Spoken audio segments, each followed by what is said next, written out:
At the end of a workshop like this, people often want to know, what's the bottom line? Which specific settings do I recommend? Well, that's almost impossible to answer because I'm constantly changing the settings while I shoot. And every model of camera is a little different. However, here's what I would say are my typical settings for routine outdoor shooting. Aperture priority or shutter priority are my preferred exposure modes because I like to have creative control over either my shutter speed or my aperture. My image quality settings are always set for JPEG, fine, and the largest file size. I choose the white balance setting that comes closest to matching the light where I'm shooting. Or when I have the time, I set a custom white balance with a white card. I keep my ISO at the lowest setting, usually 100, depending on the camera, unless conditions are too dark to allow it, and then I raise it just enough to get by.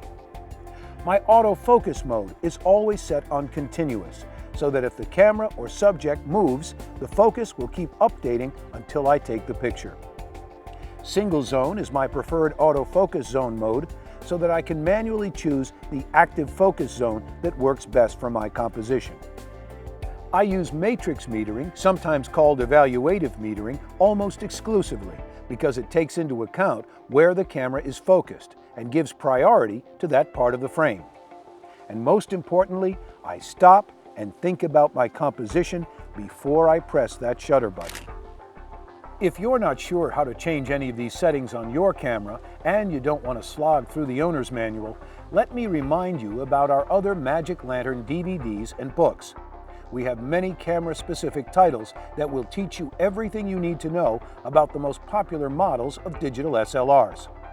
Chances are good that we've got a book and/or DVD created just for your camera that would make a great companion to this DVD. Taking great photos isn't so hard, but it does require a conscious effort and a basic understanding of photography.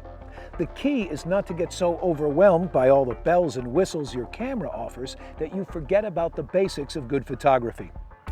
We've covered a lot of ground in this DVD, and it might be hard for you to absorb it all in one viewing.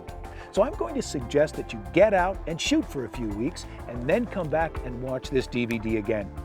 You'll be surprised at what you'll pick up the second time through, after you've gotten more experience behind the lens. Now it's time to turn off the TV and get out and start taking great photos. And thank you for watching.